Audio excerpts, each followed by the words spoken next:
everyone, and this is my review for WWE Smackdown on January 31st, 2017. And just like Raw, though this was not as much of a fallout show from the Royal Rumble because they didn't have as many matches at the Rumble as Raw did. But this is a pseudo one, but also building up towards Elimination Chamber. And I will go off and say that there were some spots on the show that were kind of, this SmackDown was not as good as many of the other SmackDowns out there. They started off the show with Shane McMahon, Daniel Bryan, and AJ Styles backstage. They were watching the promo from Royal Rumble, and it ends with the Styles Cena match and everything, and they cut right into the backstage office with all three of them. They were starting to talk. Of course, AJ Styles was trying to get a one-on-one rematch, and they do announce the Elimination Chamber participants, it being Cena, Styles, Dean Ambrose, who comes in a little bit later as well, Bray Wyatt, Baron Corbin, and The Miz. So those are the 6 guys inside of the Elimination Chamber match at the pay-per-view with the WWE title on the line. But Styles was also trying to figure out when his one-on-one title match was, and Shane and Daniel Bryan just kind of brush it off. It's like, oh, we're not worried about that right now. We'll talk about that later at a later time or something in that sense. They just completely brush it off like there's no need for a one-on-one or anything in that sense down the road here. It came off a little bit weird on that one. And it maybe they use this as like a pseudo catalyst if they're really going to go Shane McMahon and AJ Styles. So I really don't want them to go that route with it. I know AJ will do whatever he can to get himself on with the WrestleMania card. He'll whatever they have him do, he'll end up doing it to the best of his ability. But I really hope they put him in a far better match than with Shane McMahon in any way. And this does eventually bring in Dean Ambrose, who completely after the announcement of the people who were in the Elimination Chamber match, that's when he walks in, and it was like, oh, cool, that just answered my question. And he was about to leave, and it was like, oh, you know what? I still got unfinished business with you because of James Ellsworth way back when, and now that he's out of the way, we need to finish our business against each other. And the match was made for later that night. This segment, I wasn't the biggest fan of it, mainly because of how they had AJ Styles come off on this one. It was like he wants his one-on-one match, but they don't even really want to discuss it in any way. And it's like they just brush it off to a later time. That was kind of a moment in the entire aspect of everything to go along with it. But after this, they cut to the ring, and of course, John Cena comes out. Cuts his promo immediately about the match on Sunday, and now AJ Styles has earned his respect. It took him beating AJ Styles to actually respect AJ Styles, even though he got beat clean at SummerSlam. Yeah, logic on that one. Not so hot on that promo. I was not so hot on that promo at that portion of the promo, but the stuff that but with the Wyatts coming out afterwards and interrupting him with Bray Wyatt and Randy Orton. I like how Bray does mention is like he puts it in his promo saying it's like, the more things change, the more they stay the same, because guess who has the belt at that point. By the way, just for reference, I did not have that big of a problem with Cena winning the title. It's been a while since he's had it, and they're definitely going to play off of this whole tying, or they'll probably, maybe not so much the tying, but they're going to probably play off the chances of him breaking the Ric Flair record and make it a full-on storyline. And I thought the match was a really good one. Actually, I thought that match was probably the best match on the entire show with him and AJ. They tore the house down on that one. So I did not have that big of a problem with it. But after they cut the promo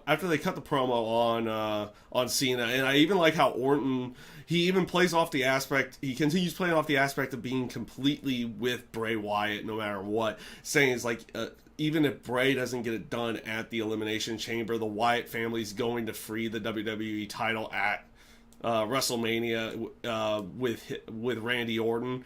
So you have that aspect being there still. They start heading their way to the ring. The lights go out, and Luke Harper shows up out of nowhere. He pulled an Undertaker. He teleported in. Well, and he pulled a Bray Wyatt too in that one. He just teleports right into the ring. And this eventually leads to a stare down with all sides, and Shane McMahon makes a tag team match, with it being Cena and Harper versus Randy Orton and Bray Wyatt.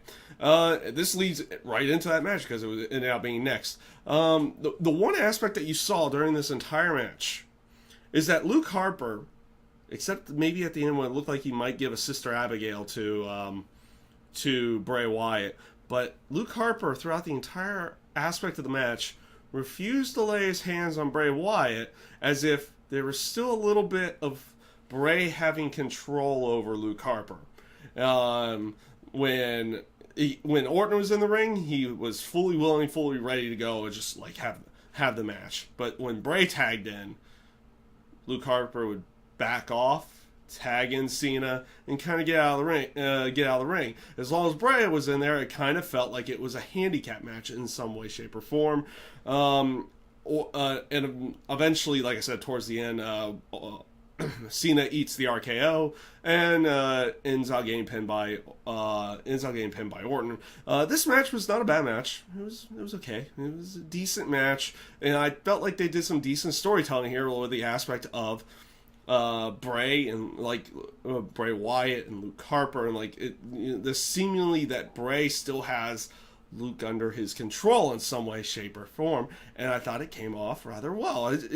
That portion of it came off rather well.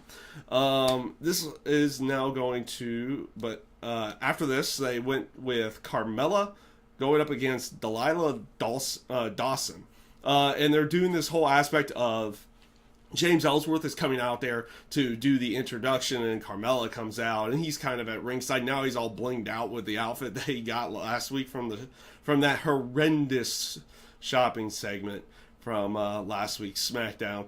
And Carmella gets the win over Delilah with more help from James Ellsworth with the referee back turn. He just trips up Delilah, and Carmella got the win with a submission afterwards.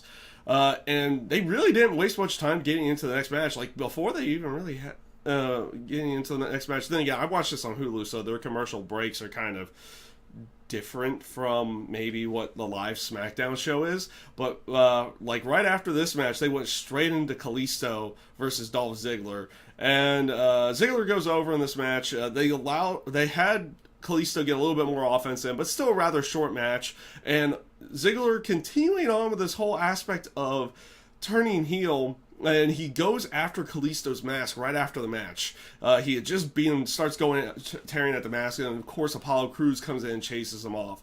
So again, there's still going on this aspect that Ziggler beats up Kalisto, continues the attack, but Apollo Crews comes out to save his buddy in the end. So you know it's going to lead to something down the road here. Whether they do it at Elimination Chamber or they do it at elsewhere, who knows when they're going to decide to do anything.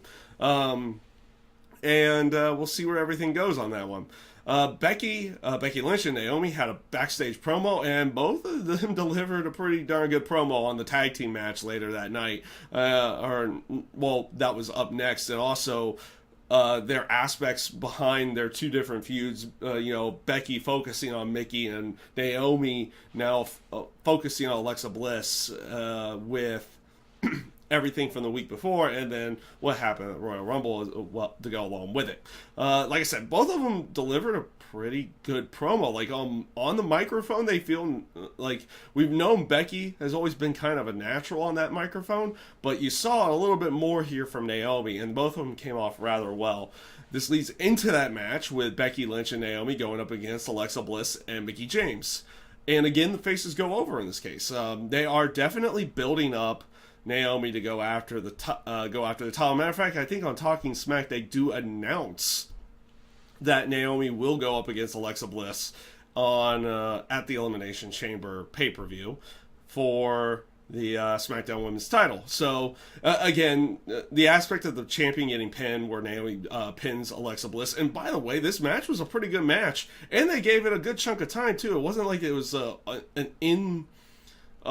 a completely rushed match by any stretch of the imagination. They gave it some time, they let it go, and it came off rather well in the end.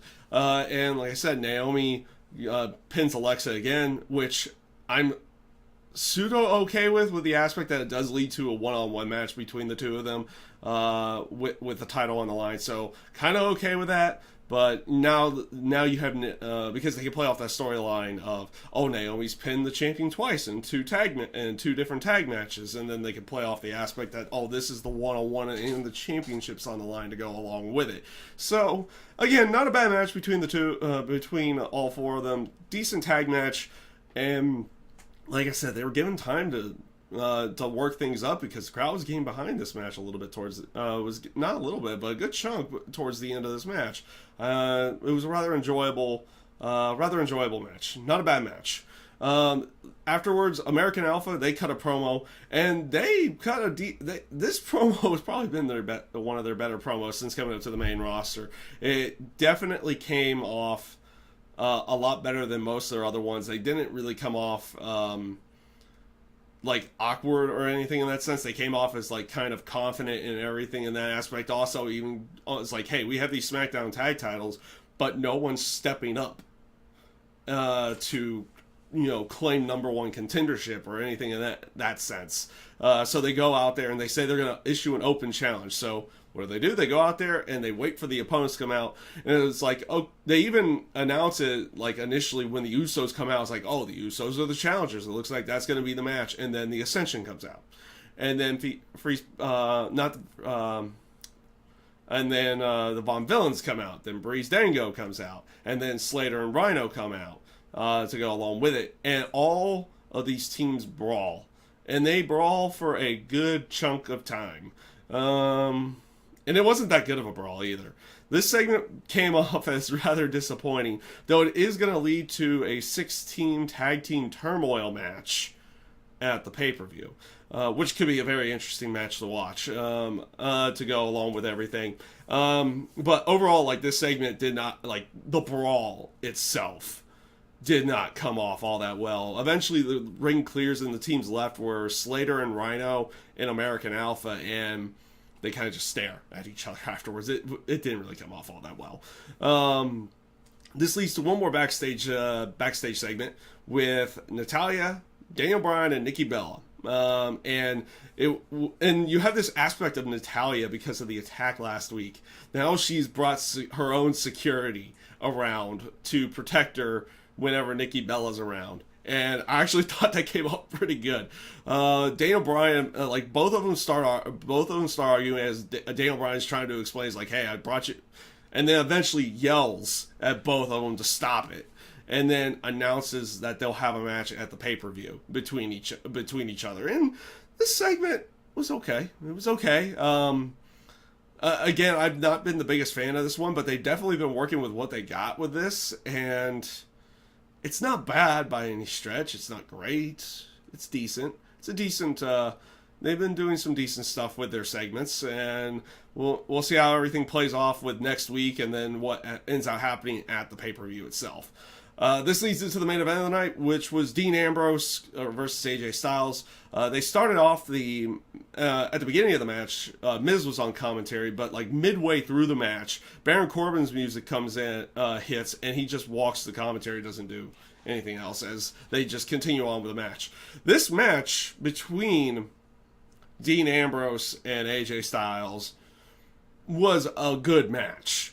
Between the two of them. Like, crowd was getting into it, especially into the end of the match and everything in that aspect. I enjoyed the match itself. The ending came off as the whole wonky aspect of everything, but then again, how they ended the show kind of plays off of it better, because, and you kind of could see it coming too, with the way Miz was like harassing Baron Corbin on commentary. Eventually Corbin just attacks the Miz. They start fighting on the outside, which causes the referee to be distracted, and Dean was about to get the win, but then obviously ref distracted, so he takes out both Miz and Baron Corbin, and then goes in and gets hit with a Styles Clash. Otherwise, really good match between the two of them. And I was, like I said, in the end, you kind of expected something like this somewhere down the road with everything. Especially, you got to get all of these guys into the intertwining of the storylines to go into the pay-per-view match itself. But overall, that ending was kind of with how they ended the match. AJ Styles going over. Okay, at least they had AJ go over in this case.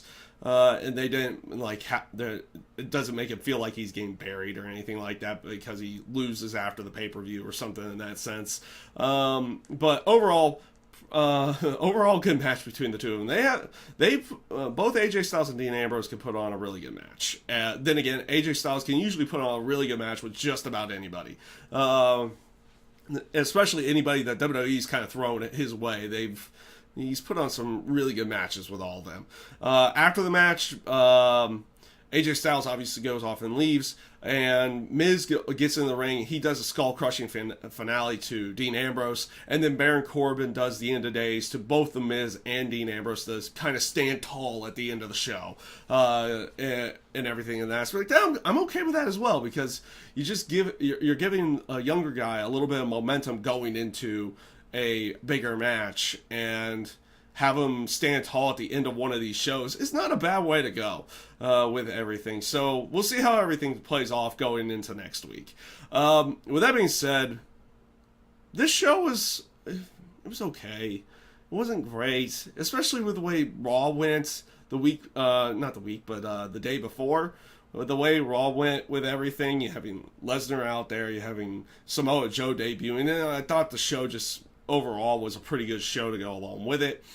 You had some decent story building, but overall this was kind of a meh show for SmackDown this week. It just didn't come off as good as a lot of the other SmackDowns have been coming off as of late. They at least had some decent storytelling in there. I like the stuff with AJ.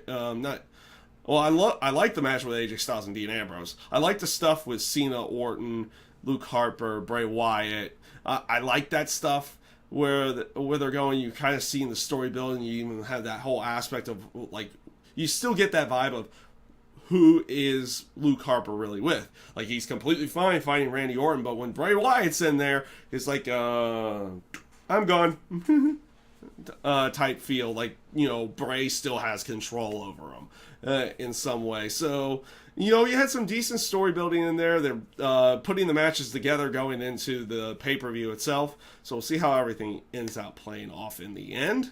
And that is my review this week for WWE Smackdown. I thank you guys for watching, and I hope you have a great day.